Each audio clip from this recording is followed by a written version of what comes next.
I can't. Oh, yeah. Okay. You gonna record me? Yep. Okay. It is now 1:35 p.m. and we are currently in Wagner Hall in the teacher offices. And I am currently with the subject, Mr. Mayfield. And today is the Fourth. 4th of November. Is this videoing too? Yes. Oh. I'm now going to ask the subject some structured interview questions. What was your path to the academy? Well, I was in New York. I worked in Manhattan, lived in Brooklyn, and I saw the ad when the academy opened in the New York Times, and thought it would be interesting. Would be an interesting job and one that I would like. I was working for the city physicians union at the time, but didn't respond to the ad. Didn't apply. And then I came back. I grew up in Muncie. I came back to Ball State to work on my doctorate in science education, and that was in 1990. And then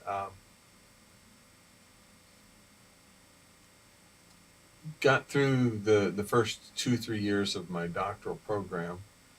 Went through my orals and my defense of my proposal and things like that. And a job opened up. They decided to expand the biology faculty here, and the person who had been doing this was what we at the time called a fellow. In fact, Marjorie Gillis was the fellow who would immediately preceded me. And before that, I forget the guy's name, but he was a really good teacher. He was from Kokomo. And I think he's not teaching anymore.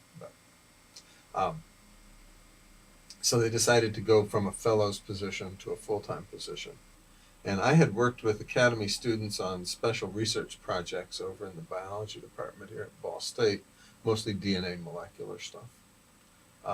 And so I had a good idea about what academy students were like and things.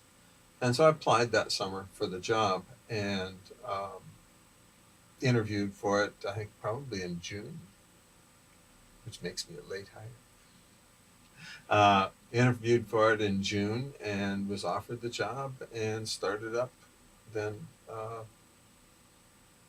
about a month later, or so. I think we started around August 15th or so at that time. And Phil Borders was the director when I was hired. And I always thought that was one of the best things that Phil ever did. And Phil didn't particularly want to hire me, actually. He wanted to hire the other person who was a friend of the dean's. And they didn't. They didn't hire him. And I always thought that was, really good of Phil, that Phil could, he could lose. I always like administrators that are capable of being wrong on occasion, and also capable of living with it, and being okay. I liked Phil. So at any rate, they hired me, and I went right to work. I have taught many of the same courses ever since the beginning. I taught an overload my first semester, and have taught an overload ever since. Which aspects of your work at the academy have had the greatest meaning for you? Which aspects of it? The students. In what way? They're pretty neat and pretty wonderful. To a T, they're pretty much. I enjoy the things I teach. I was a person who hung around in academia a long time.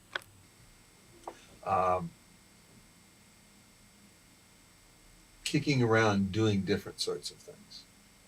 I studied entomology, I studied evolutionary biology, I studied ecology, I studied botany, systematic botany. I studied bryology and lichenology, spent a great many, probably frittered away a great many years doing that. And so that, I never really settled down to become, a grand expert in any one thing. My dissertation that I was working on at the time was in evolutionary relationships of the Cattleya group of orchids and using DNA fingerprints to kind of rewrite the systematics of the group. And I really disliked being a gel jockey and doing molecular biology. So it kind of went down hard. And it eventually crashed and burned, which is why I'm a Mr. Mayfield and not a Dr. Mayfield. But working here, working with the students, I get to teach interesting things. I like what I teach. And on occasion, I have given courses up to other people to teach. I have always regretted it because I teach things that I enjoy a lot, and things that I'm professionally and personally interested in. And it's really neat to get to do things and teach stuff that you're interested in, and then teach people who are interested. This is the biggest difference I find between what I get to do for a living and what I see with a lot of my colleagues in other schools is that they may enjoy what they're doing and enjoy teaching biology and stuff like that, or history or whatever. But I not only get to do that, but I also get to have classes full of people who are interested in it as well. And that's incredible. That's better than teaching across the street any day. What do you wish you had known about the Academy before you began working here?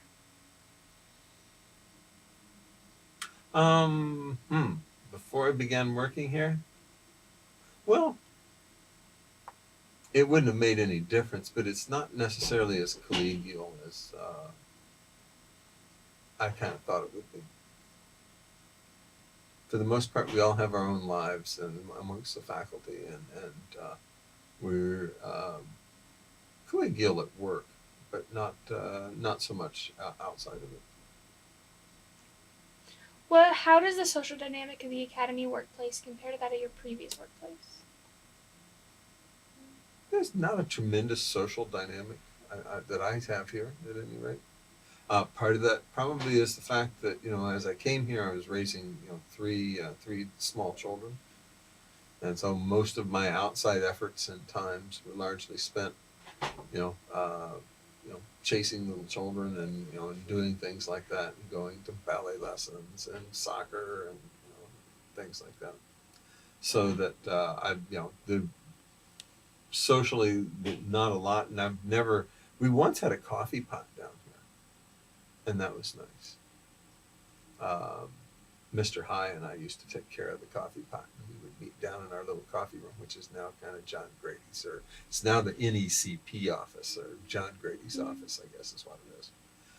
And that worked nicely, but then when they moved the coffee pot down under Elliott, that kind of all died.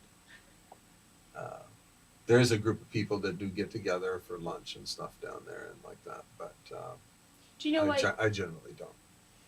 Do you know what years the coffee pots were? Coffee pot? Well, it would have been prior to our movement into Elliott. When we moved into Elliott basement, probably somewhere around 2000. How do you I really think? Don't remember, but I would guess that that's probably about right. How do you think having worked at the Academy will affect your future? I don't know. It will certainly give me at least something of a retirement, as long as the stock market doesn't tank my entire retirement away. I didn't invest it in Greek bonds at any rate.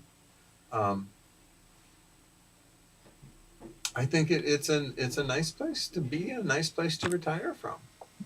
It's kind of like getting to be Mr. Chips. Who's Mr. Chips? It comes from a movie called Goodbye, Mr. Chips. He's an old daughter who teaches at a boarding school in England.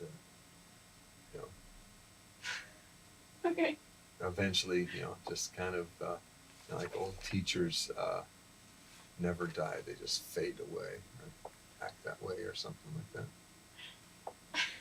What unique qualities does the Academy possess? Inequalities? Qualities. Oh, qualities. That's a better question, maybe. What qualities? Mm-hmm.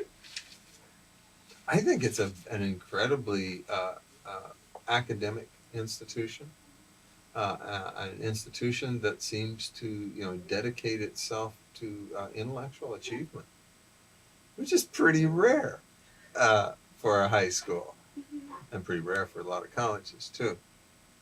Um, and that's neat. You know, students who come here are interested in ideas, and that's just that's wonderful. To get to talk to people uh, who are interested in concepts and ideas and willing to take them and develop them and do things with them. Um, that's just gotten so rare. Then I seldom, I do occasionally, but I seldom have people, who, pull the, is this going to be on the test, Mm-hmm. kind of thing. Do I have to know this because, it's going to be at the test? They may think that, but they don't ask it. And I appreciate that,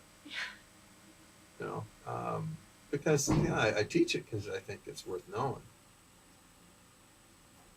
And at least I like the illusion that if I think it's worth knowing, then maybe they do too. Some of it. Have you noticed any characteristics that you can see in the students at the academy? Yeah, actually, I've got a file folder.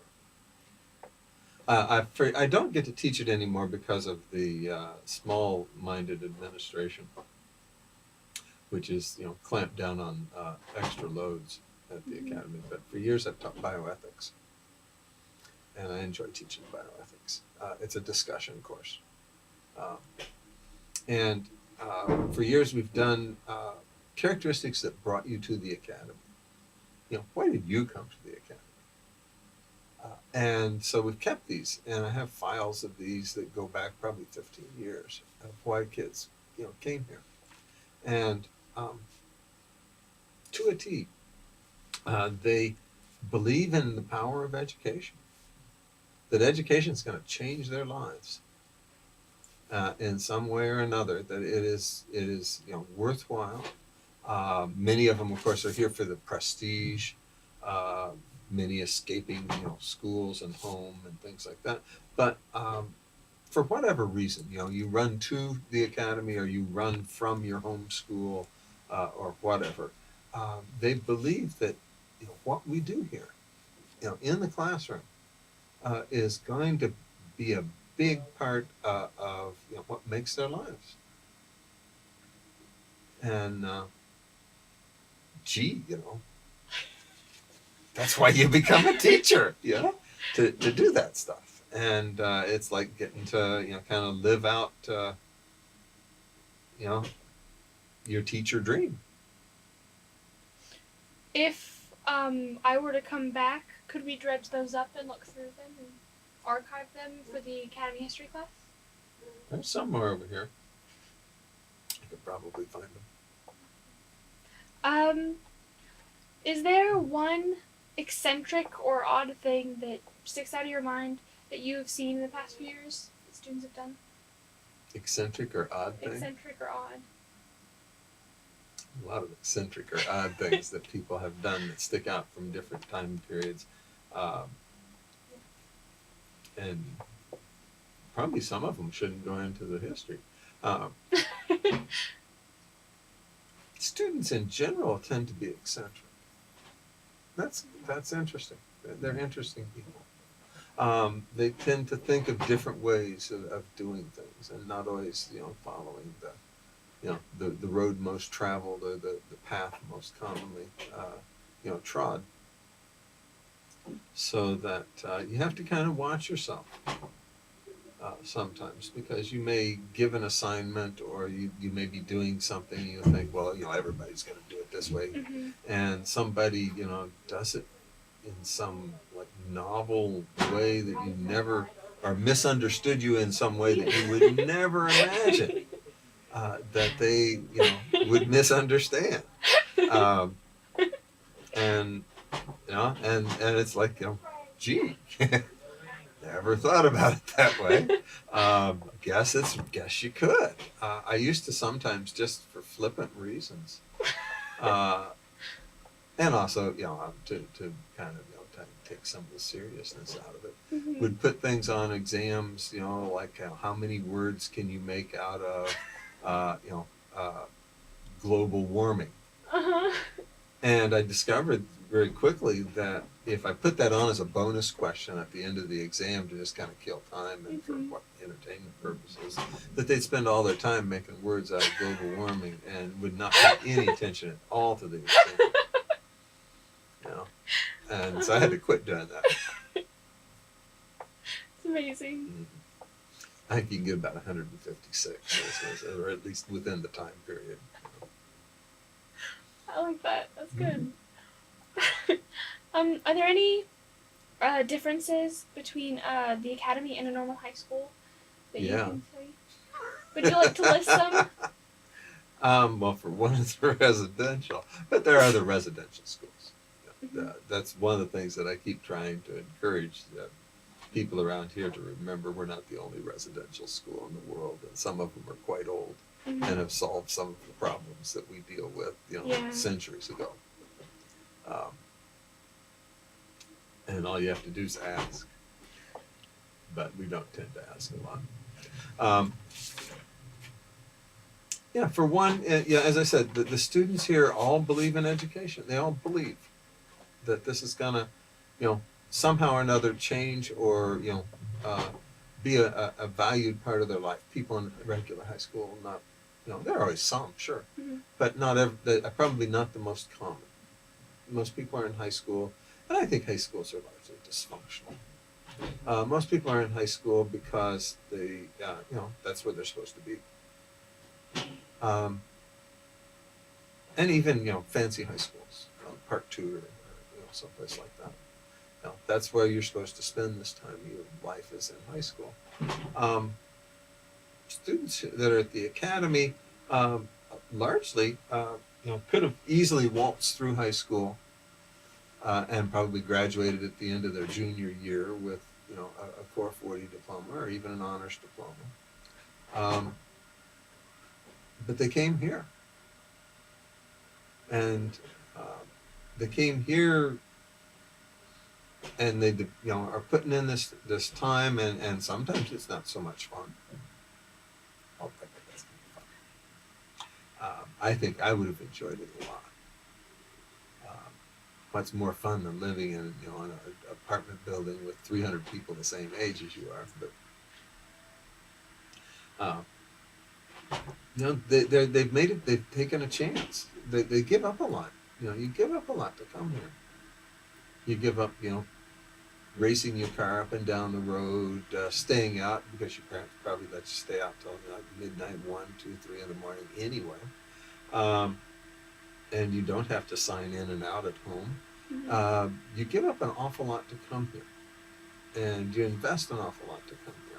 And I think that really pays off.